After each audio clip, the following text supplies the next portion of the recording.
Hi, and thanks for tuning in to the Paradise Talks podcast. I'm your host, Emma Bartholomew.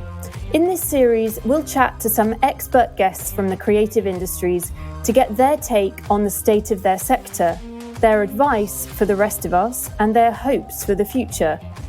Today, we ask the blunt, honest question, what the fuck has happened to the music industry?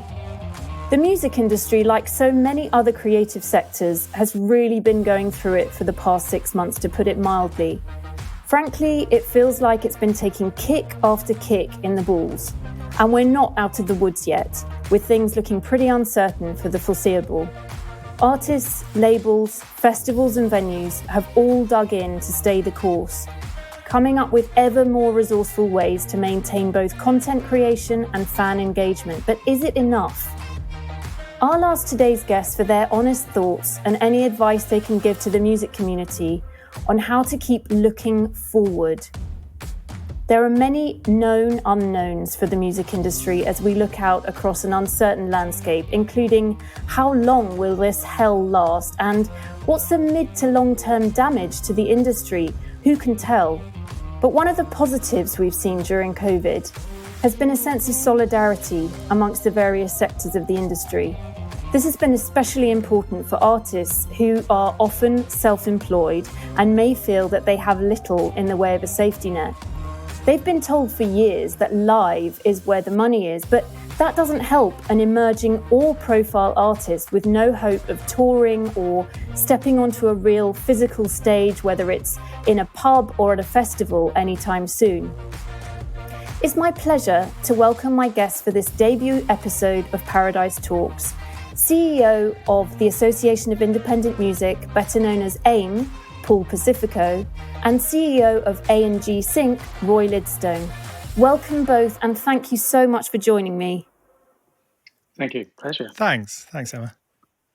Now, this one is really for both of you. This is a fairly terrifying time for the music industry, as we all know. And every week, every day, there seems to be more news coming in. But I wanted to start on a positive and give some credit where it's due. What are some of the best practices that you've been observing in terms of digital fan or audience engagement, whether directly by artists or their labels, while live has been off the table? Paul, maybe I could start with you on that one. Yeah, with pleasure. Thank you, Emma. Look, there's no glossing over how tough these times are.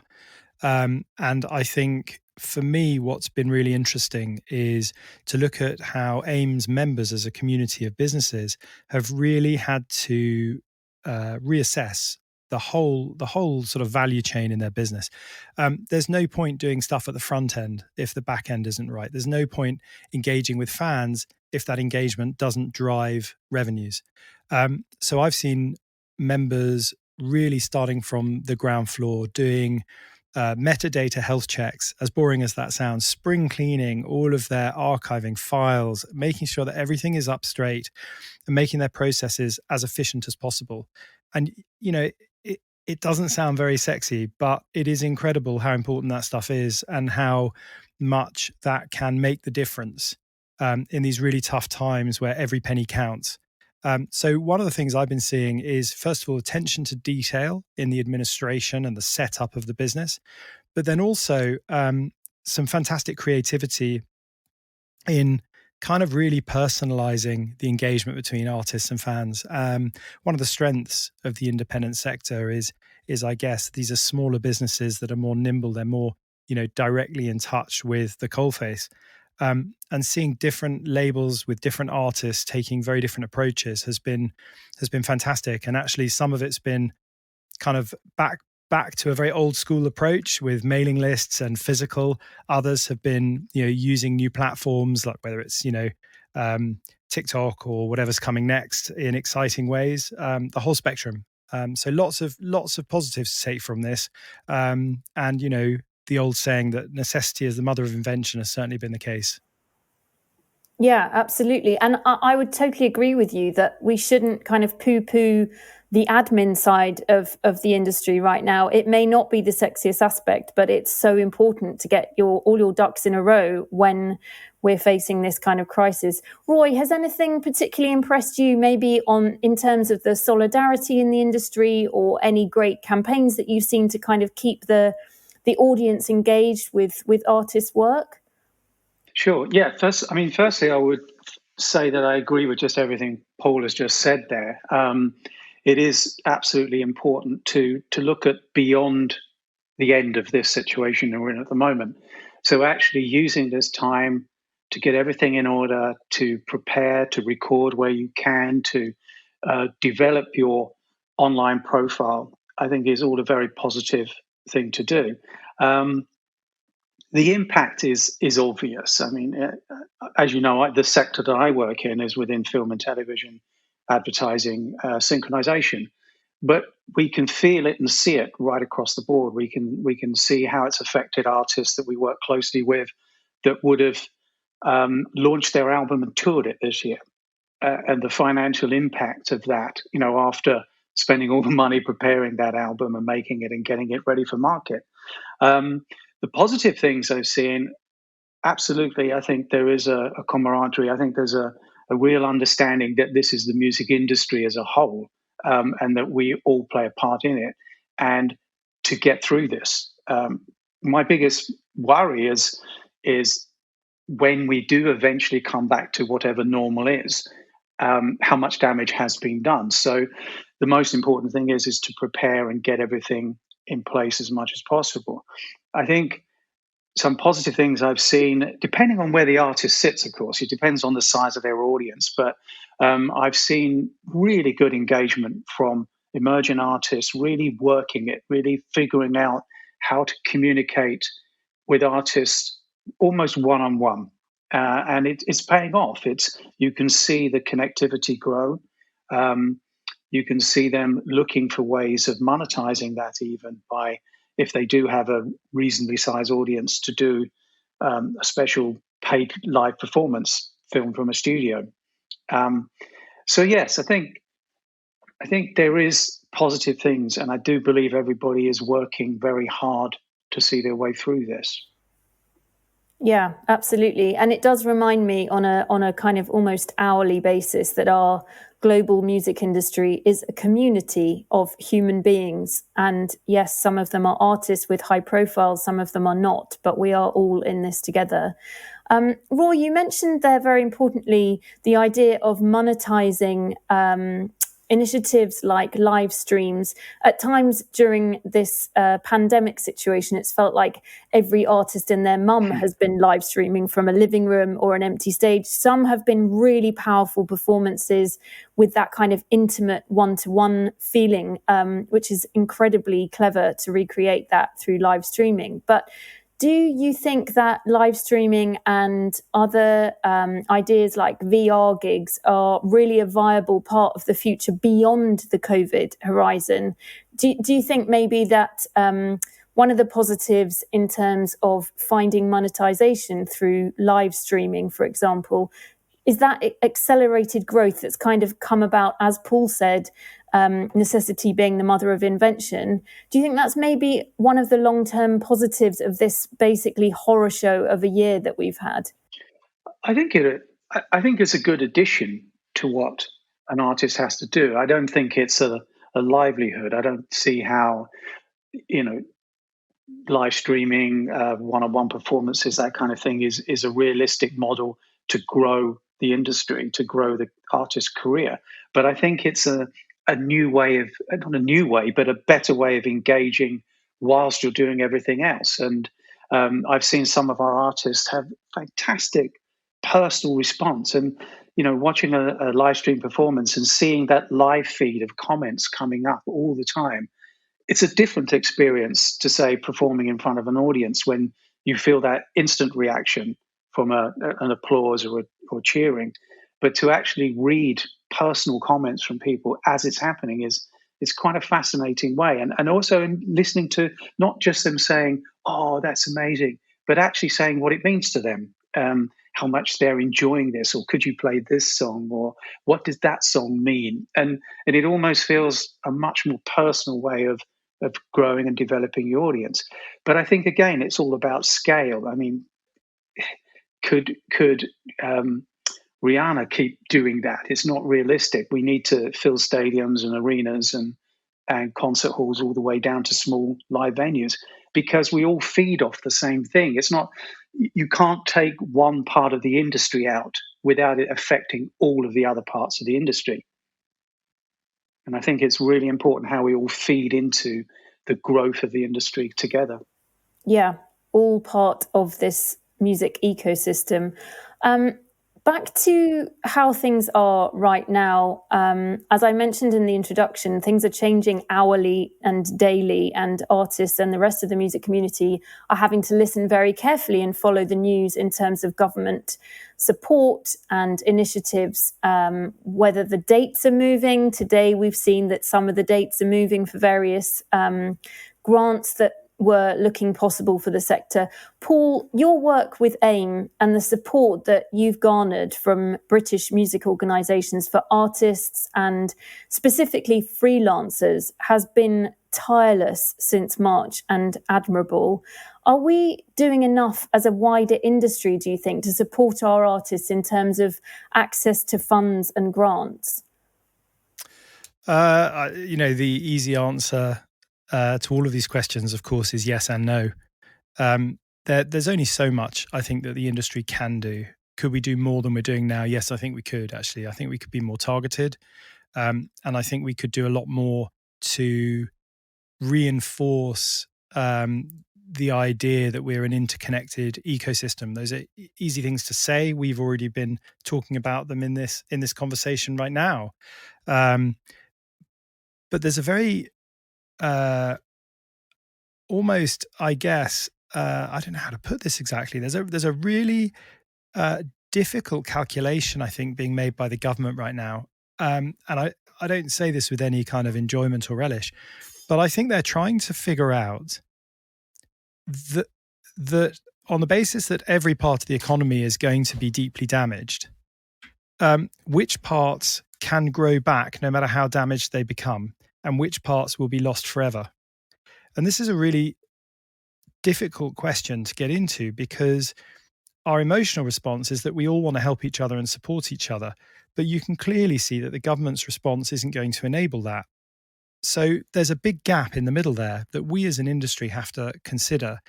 And we have to, I guess, take responsibility for. And I think, the AIM COVID Crisis Fund was, if you like, AIM's response to that question, which was to say we felt there was a big gap that was missing the self-employed, freelancers, single directors of micro businesses, people that couldn't really benefit from the government support that was on offer. And so we tried to, and we did actually successfully raise quite a lot of money, £800,000 so far. We're hoping to get to £1 million in total, from our members, from other stakeholders and partners. PPL very generously gave 150,000 of that amount. And we've been able, we think, to try and do our bit. I think if everybody can do their bit, we might just see a lot more of our colleagues, friends, and frankly, our infrastructure surviving, because our infrastructure isn't really stuff so much as you're right, Emma, it's people. The music industry is built on people, not on things. And if we allow those teams to vaporize, those really interesting creative teams of people, we really do, I think, prejudice our ability to bounce back and rebound and start to really cook again once we're able to get back to work properly.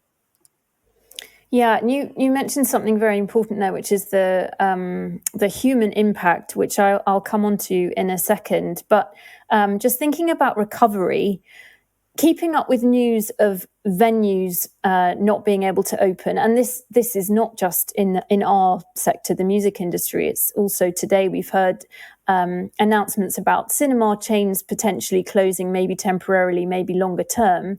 But on the music side, from the smallest of pub stages to the likes of the Royal Albert Hall, following that news has been tortuous and heartbreaking. I mean, where the hell do they start their recovery? Is that just a kind of as and when, or is there any planning possible?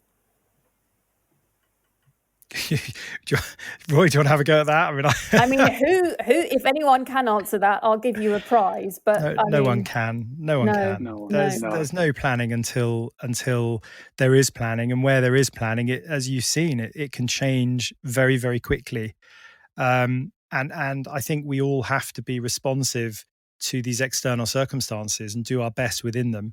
My concern is that the government feels it's done its bit with this £1.57 billion cultural support fund. And I worry very much that it will be carved up very much in line with the way that arts grants have been carved up traditionally, with almost nothing coming to contemporary music. And this sort of inability to understand the nuance between subsidized arts and commercial music. Commercial music has been quite bad actually at getting government and public support in the past, and there's been this sort of firewall between the subsidized arts and commercial music.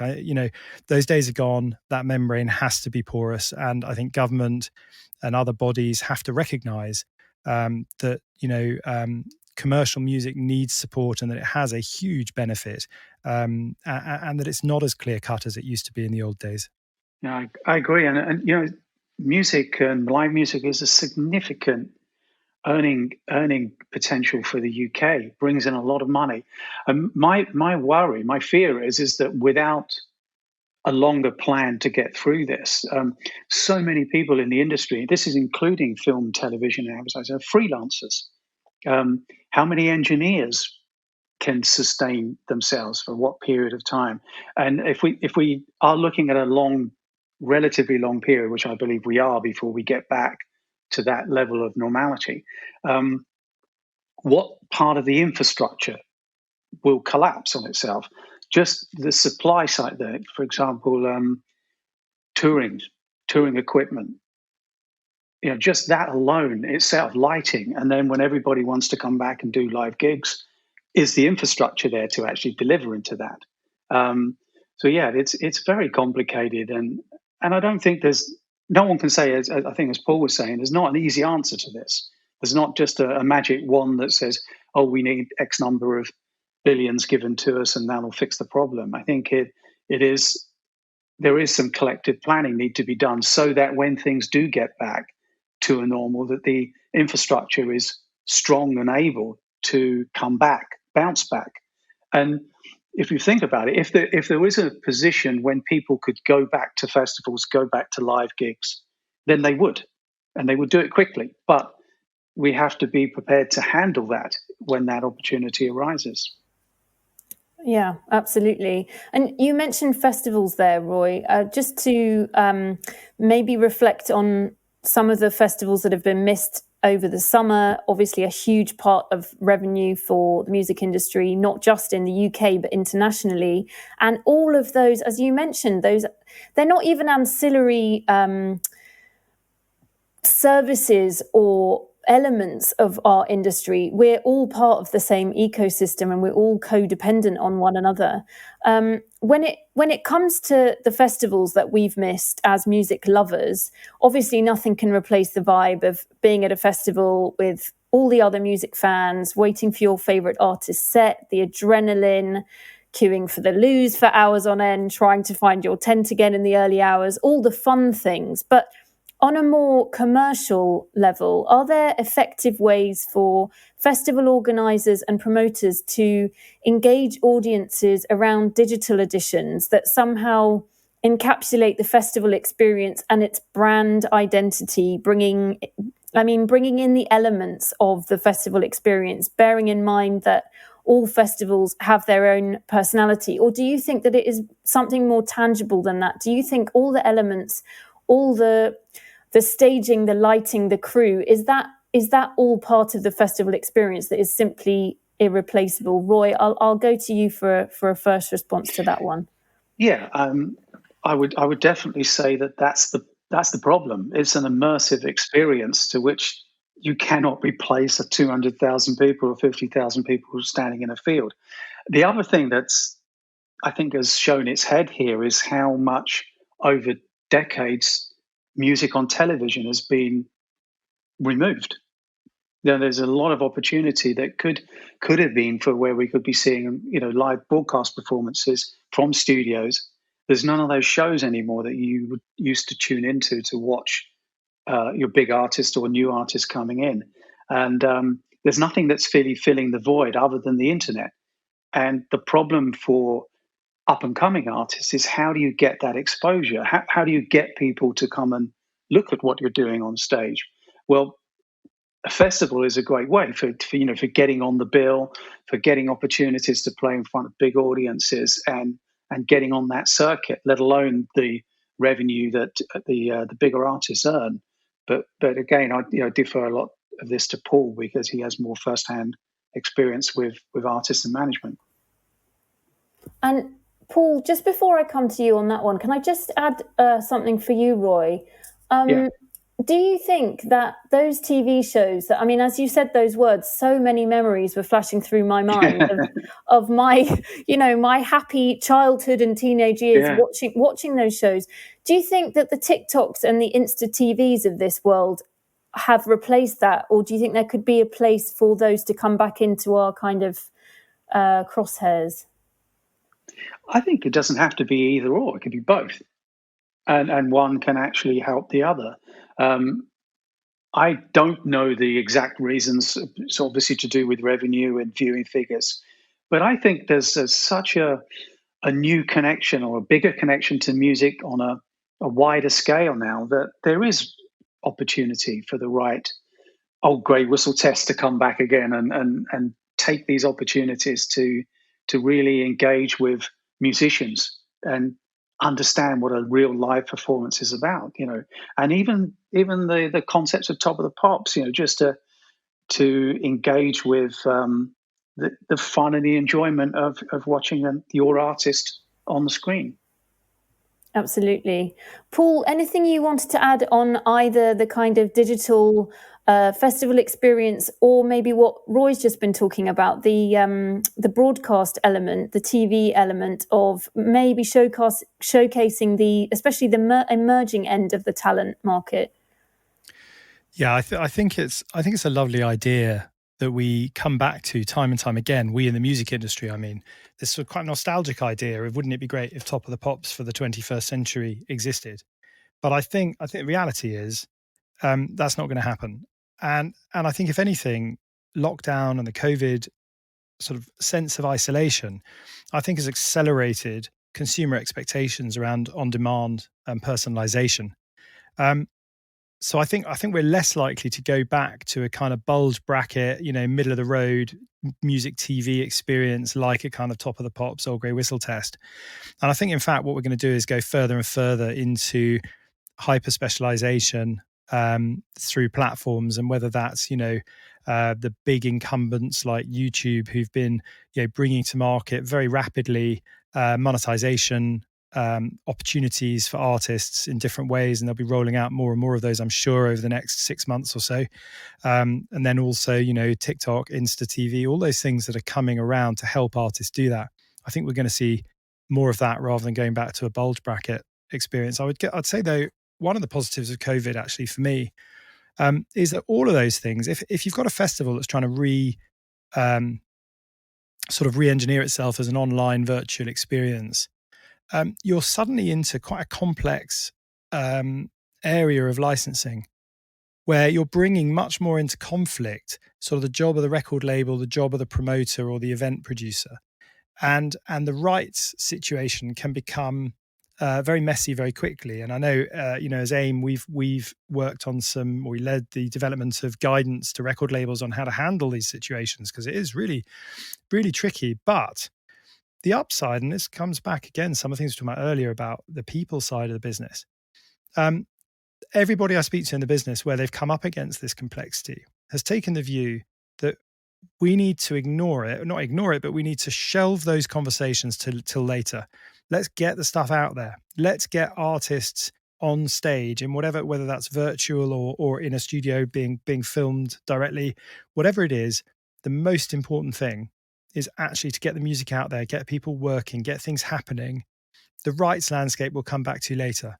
And that for me has been really heartening. And I do think an absolute embodies this sense of, collectivization, in a sense that gives us so much strength as an industry when we do come together.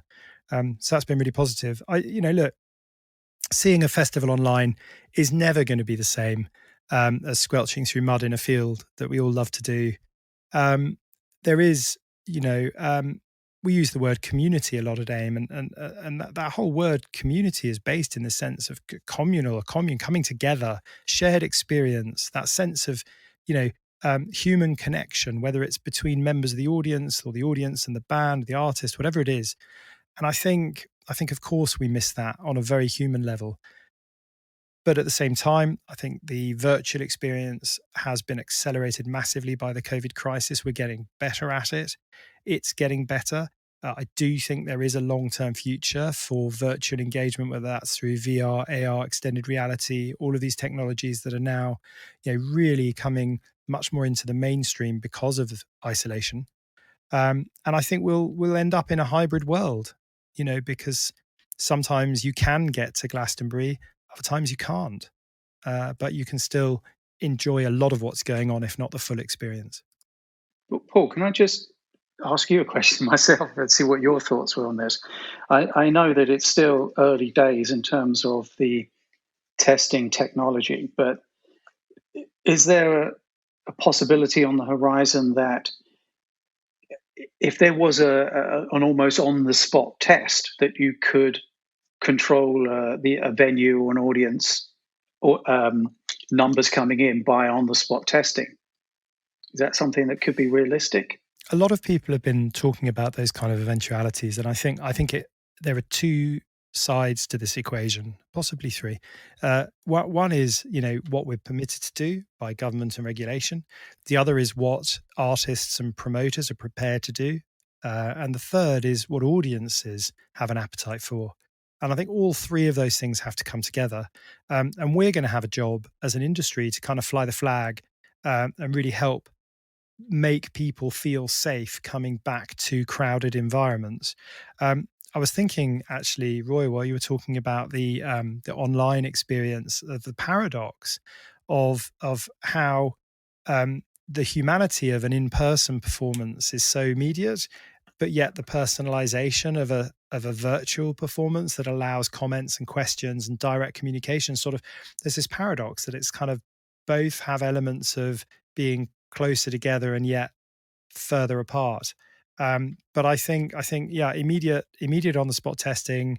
I understand there are some trials at the moment. I think I heard the other day there's a pharmaceutical company, Roche, who are bringing to market, I think, a 15 or a 30-minute test. So these things will come about, and I'm going to remain optimistic that there'll be a vaccine, that it will be distributed widely, and that we will be able to return to a sense of normality, hopefully quite quickly. But from a festival point of view, that's slightly irrelevant when you think they've got an 18-month lead up to their next event. It's not like you can support a venue in shutdown and it can come back to life pretty quickly. But I do worry particularly about the independent festivals who have a really long lead time and some very complex negotiations in terms of licensing and the other things they'll have to get over. I mean, by licensing, I mean, alcohol licenses and public event licenses on top of all the music stuff they got to deal with. Yeah, and without being pessimistic, but there is a certain. We talked about the honesty of the conversation here. I mean, just thinking about this myself, even if there was a vaccine, the vaccine is not 100. We know based on information we hear and read, it will never be 100% successful. That's not how vaccines work. So there's going to be a situation of trying to live alongside this situation. And I can imagine that if they could get the testing done to such a technical level that it was 99.9% accurate almost on the spot, you could have some level of control where you've got the vaccine out there, But if you want to attend a large gathering, you have to do this test. And at least that gives the confidence of the other people, because myself being diabetic, for example, would still have to question, would I take the risk, regardless of the assumption that people have had their vaccine, to go into that crowded room, which is what you were saying, Paul, is that's one of the elements. It's not just, oh, yes, we can do it. It's also, is the confidence there to do it? And financially, does it make sense for the promoter and the venue to put that on if they have such external costs? I mean, just jumping ahead slightly here, within film and TV, there's films being made now, and they're trying to work within those kind of restrictions, like controlling the number of people on set, testing in, testing out. But it's putting a huge cost on to making those productions, which at somewhere down the road, they've got to find that. If you imagine if they've got to put on, let's say, 20% additional cost, but it's a $50 million movie, that's a huge amount of money to find into the production in order just to go ahead and film it now under those new restrictions. So I wonder, will the same apply? There's not going to be this, okay, we've got this vaccine, so all of a sudden we can all start going to festivals and major concerts.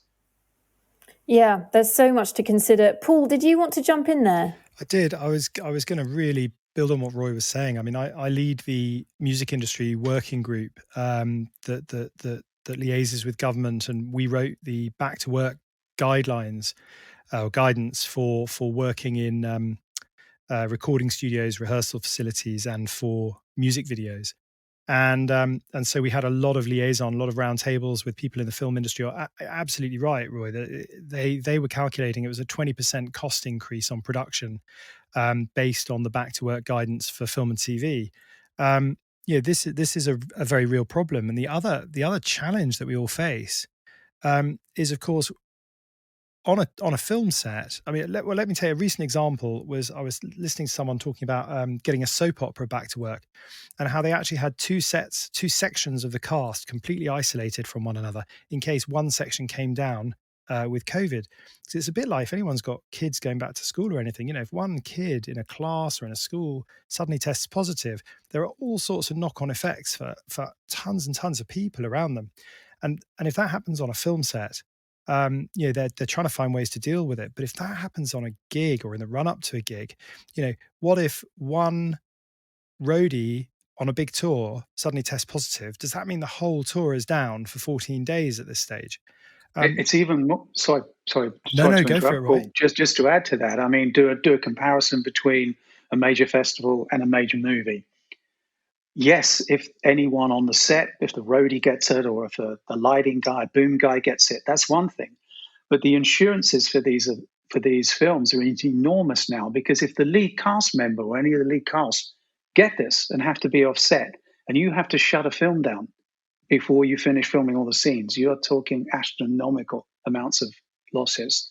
So I think, Roy, the point is, I agree with you, but it doesn't have to be a lead cast member that comes down with it to shut the film down. It could be a boom operator, and the fact is, anyone that's come into contact with them then suddenly is having to quarantine. And this is where the compound effects, the cumulative effect of even relatively isolated incidents can, I think, put us in a place where the whole entertainment industry is going to feel very, very stop-start for some time to come.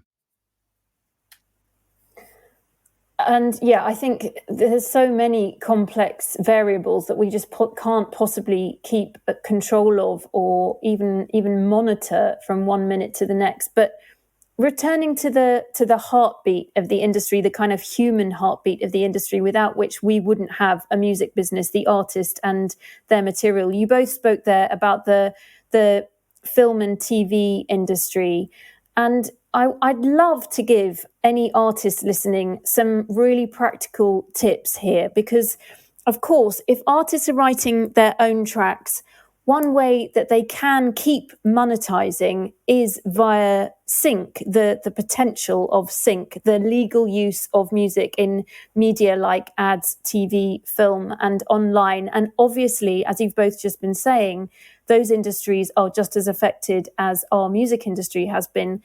Roy, could you give us some practical tips? Would an artist, do they have to be completely polished, look great online, have that polished brand, decent following, stats, all those kind of bits of jargon that we talk about so much in the music industry? Would they need all of that to be in place before tracks can be considered for sync or synchronization in TV or adverts, for example? First of all, to answer that, you could almost say that the number one, the rule of sync is that there are no rules in sync. So yes, the more an artist has presence, the more aware, there's a stronger selling point to when it comes to the sync opportunity. I'll give you an example for that.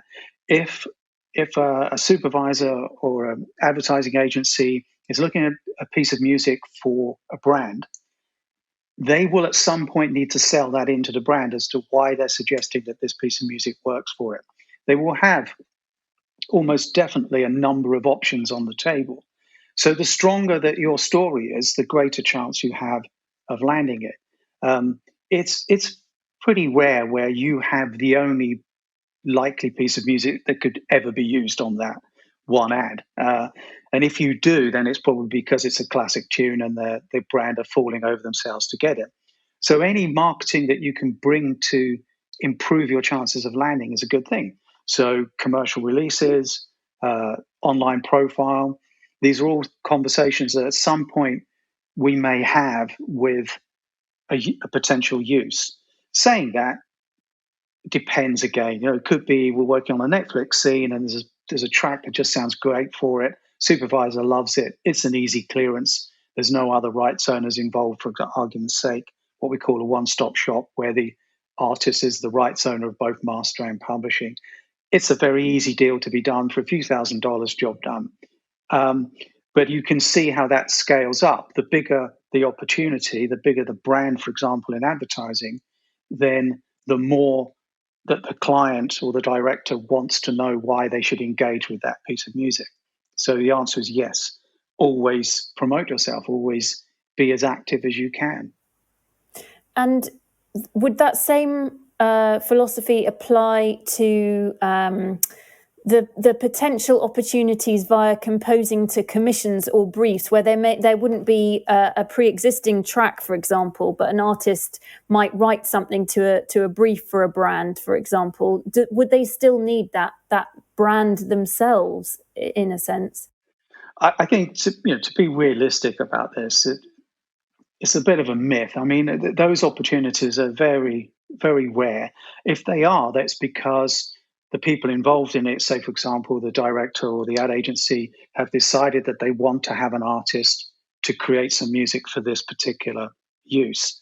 And they may well have artists in mind already for that. There's plenty of composers that do that job of actually just composing to order or creating a library of compositions that are available for use. So I think I'm always cautious to say to artists, start writing for sync. Think about, how this would work, because almost certainly they get it wrong because it's not their role. The best role of an artist is to write great music, record great songs, and that will find its way through. We have, from time to time, gone to a specific artist and said, we would like you to record a piece of music for this. It may be a cover, for example, but do it in your way because we like your sound and style, and that fits the brief. But the very general rule is to try not to think about a sync when you're writing a song, because more often than not, that's exactly what they sound like, and they're not convincing, they're not believable, and they don't land. That would be my advice. Just write great songs, and they will find the way through where there's an opportunity. But I do think you have to bear in mind that, yes, the industry is hit hard at the moment, as with all of the industries in the world. There's very few, maybe other than pharmaceutical companies, that can do extremely well out of this situation. So we are in a reduced opportunity zone. Advertising has been coming back. Thankfully, they're not just doing, can you send us a song that's about being together and we're all in this together? Because I think even the the viewing audiences are sick and tired of seeing those commercials. So we're now seeing, great creative ideas coming through and thinking beyond just this message of how do we get through COVID? We're all together, Yeah. So that is increasing. But as we mentioned earlier, yes, there are new film and TV productions underway, but it's not the same as it was. It's not the same number. We know from the news recently about James Bond being postponed yet again. So those film companies are aware of how much product they can make, and then what do they do with it? They've got to bring it to the market. So all of the streaming platforms, of course, have been fantastic at giving those opportunities, but it doesn't work for every type of movie. The popcorn movie bums on seats things. This is a big problem. What do you do? They tried it with Tenet, and it didn't really work as well as they hoped. So I think, Paul, maybe you wanted to jump in on something that Roy had said there. Yeah, very much. Roy, I think you said something really interesting when you said try not to write for sync. I think that was very insightful. One of the things I'm always mindful of, sync is always held up as the sort of pot of gold at the end of the rainbow in some senses. And I always like to put that into perspective. The entire sync market makes up 2% of global music revenues. We tick above that in the UK. The UK is an excellent market for sync. It's responsible for 4% of UK music revenues. So I think that is really important. It can feel like a disproportionate win because it's an upfront fee. So it's great for cash flow. You get the money in advance. All that stuff's fantastic. But the minute you try and build a business based on just 4% of your potential revenues as a mix, you're asking for trouble. I think one of the key things from my side that I see is two aspects of what you said. One is definitely when you said one-stop shop, the rights being in one place, that comes back to having a real eye on your administration, making sure your data's right, your songs are registered properly, that you know where all the rights sit. Because if a sync deal happens, it tends to happen quite quickly. And if the phone rings or an email comes in, you've got to go back with confidence and say, yes, we can do it. Here's what, everything's in one place. Everything's easy. Make it easy. But the other thing is the advantage of being well represented in that market. It is a people business. You do need a lot of trust when deals are moving very quickly. People want to know that they're dealing with reliable partners and counterparties. They know they're not going to be let down at the last minute, or something isn't quite as it was stated to be, and all those sort of wrinkles that can come up. And that's one of the great advantages of working with an excellent team. And whether that's your label, your publisher, or a sync agent, just making sure that if that is a market you're exploring, you're doing your part to make sure you've got the right partners in place, the right representation, so that you have the best possible chance of success. Yeah, absolutely, Paul. And I think it was very important what you said there. You gave some perspective on where sync sits in an artist's career. And we're often discussing and explaining this to managers or young artists, where there's almost an assumption, right, I got a record out, so do I get a sync? It's just there's not that number of opportunities relative to the number of commercial releases, and just everybody assuming that every song that they write automatically deserves or warrants an opportunity for a sync isn't realistic. And it's simply part of the makeup of an artist. It's an important one because, like anything, you could get lucky, for want of a better description. You could find yourself in a situation, we've had artists in this, where the right sync has been done, it's been moved quickly, as often is the case, as Paul just said. We're often doing in very short turnaround times to get licensing terms agreed, signed off, and it could be in the edit within days. I think the shortest one I did was 24 hours, where it literally was agreed and then aired. Now, the benefit of that is that if it's the right opportunity, it could be just a little background piece in some TV show that doesn't have a tremendous music engagement, but it could be another series that does have a stronger music engagement. And if you're not in place, if your admin's not in place, if your track isn't available on all platforms, if it's not Shazamable, if it's not collected correctly because it's not been done at the PROs, then you're really shooting yourself in the arm. You've had this one possible opportunity to maximize and you failed because you're not ready for the audience to be able to engage with it. I remember an artist manager who has a US artist who's been incredibly successful with Sync. I mean, literally millions of dollars of income over years. And she said to me that when this artist landed her first Sync, when the audiences wanted to know who she was, they were able to see who she was. Oh, this is a real artist. It's not just a one-off song. She's got an album out. She's touring, and was then able to engage and then expand that into her whole career. So Sync is it's a marketing tool. It's an opportunity to increase your promotion. It's an opportunity to earn some revenue on whatever scale. It depends on what the usage is. But it's not the be-all and the end-all. The most important thing is an artist to develop their career across all opportunities. And would you say that the status, the situation that we're living through right now, the COVID situation, do you think that has changed the use of music permanently, or will the longer term impact fall away as we get back to some kind of semblance of normality, whatever that will look like in the future?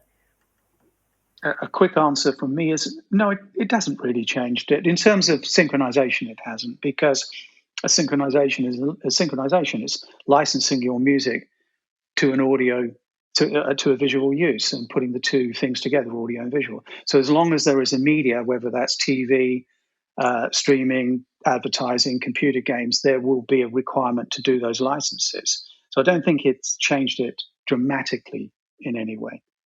I think I would ask the question, it's quite interesting, has COVID changed the way we use music? I'd ask the question, what we use music for. You know, what is the function that music serves in our lives, in our culture, in our world? And actually, fundamentally, the human relationship with music won't change. I think how we engage with music does change. We've seen it change over the years. It will continue to change. And I think it will be affected by COVID in the long term. I think COVID has accelerated shifts to digital. Certainly, the age profile of customers on streaming platforms has changed as a result of COVID. Music listening habits have changed as a result of COVID. Those things will keep changing, keep evolving. But I think our underlying emotional, spiritual, psychological relationship with music will remain. Yeah, I fundamentally agree with that. And it's a kind of eternal agreement, the universal power of music to bring us together across borders, across cultures, languages, nationalities, ages. It's so fundamental to who we are as human beings. It's a part of how we communicate and our emotions. I agree. Sorry, I just jump back in because, yes, you're absolutely right. One of the other things that we haven't touched on yet during this whole COVID experience has been this moment of stillness that I think gave rise to the circumstances of this real outpouring of concern, realization, and awakening for social justice, and in particular, issues around racism, sexism, and other areas of prejudice. And I think actually one of the long-term changes from COVID will be the results of that. The music industry is going through an accelerated process of change to root out structural prejudices. I think to just look at lineups in the future now that festivals have been paused.